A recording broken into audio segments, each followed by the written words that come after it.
Hey, what's going on, everybody? This is Tyrone back with Tech Life. And before I get this video started, I just want to make a quick reference point. So if some of you guys have been on the channel for some time now, about 4 years ago is when I started making these videos on the quarterly earnings for each individual carrier. And if most of you remember, Verizon and AT&T at that time, from a competitive standpoint, were really struggling. They weren't offering unlimited.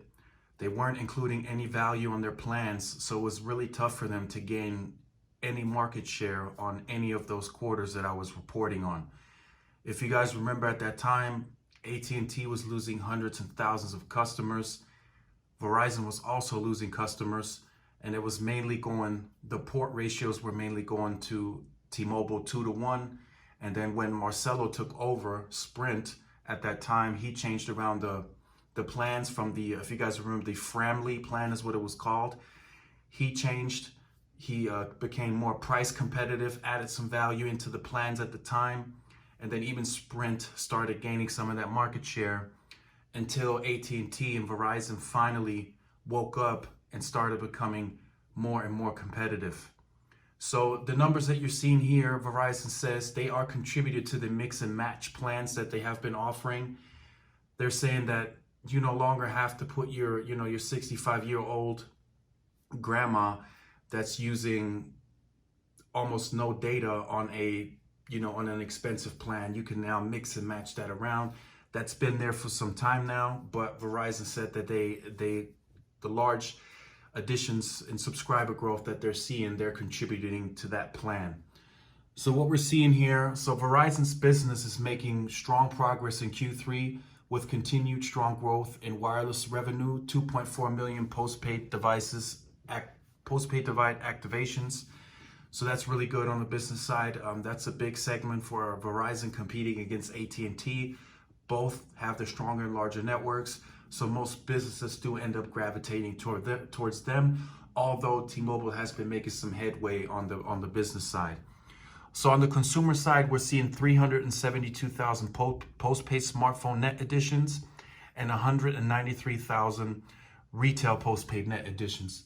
Now those numbers are fantastic. Again, as I mentioned earlier, compared to what they used to do.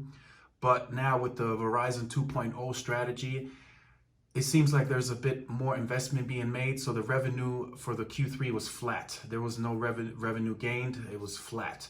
So that was a bit of a negative for the quarter. Most analysts were reporting. But I think personally going into Q4 and then next year, as more monetization is going to begin with 5G and that fee coming back that they're currently waiving, I think they will beat estimates next quarter in terms of the revenue growth. Now, one thing that I do want to mention, they did mention in the quarterly earnings that they launched Omaha, Nebraska 5G millimeter wave. That's live now there. That when Verizon calls out a city it's been launched, it can be perceived as deceptive.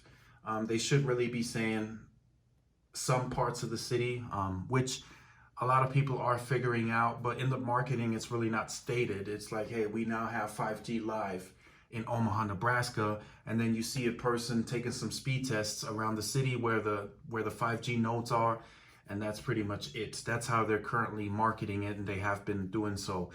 So now that's 15 cities that are live with 5G, their millimeter wave.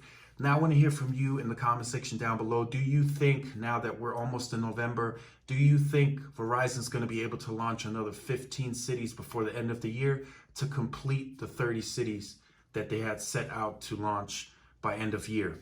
So let me know in the comment section down below if you think that will happen. I don't think, me personally, being that I have some context and such, I'm going to say it's not going to happen. If it does happen, it's going to be so deceptive that they're literally just rolling out maybe 5 to 6 nodes and they're saying it's live in these cities. I think that would not go over well with the consumer. But early on, I'm not expecting crowds to run into the stores getting 5G phones. I'm not seeing that.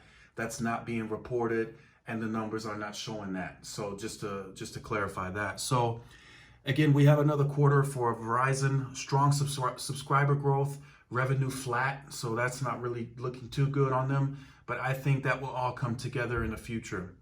So definitely stay tuned to the channel. Like I said, we had the Verizon earnings today. We got the wireless weekly recap, so stay tuned for that. We have T-Mobile coming up and AT&T next week on the 28th.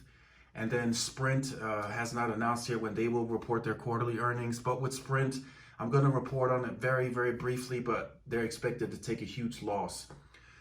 So definitely stay tuned to the channel. There's lots more content coming. There's lots of info going around right now with C-band. I'm tracking all of it. Like I said, we're still waiting on some more info on the merger. Not expected to get any info today as it is Friday, but starting again on Monday, there should be some more breaking news coming up.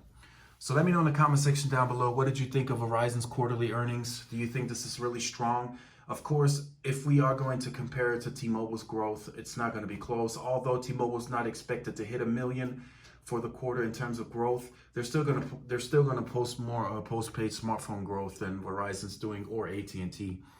So definitely stay tuned. If you're new to the channel, make sure you like, share, subscribe. Also hit the notification bell so you're notified when I upload content like this. Also, follow the social media outlets for more updates. Also, the trip is coming up on the 31st to Phoenix. So I'll be traveling I-10, then Tucson, then Phoenix. I will be posting comparisons on the Instagram. I will be then backtracking. Then I'll take I-8, Interstate 8, going towards San Diego. So definitely make sure you follow the Instagram for those comparisons. And this is Tyrone with Tech Life, and I will see you guys in the next video. Peace.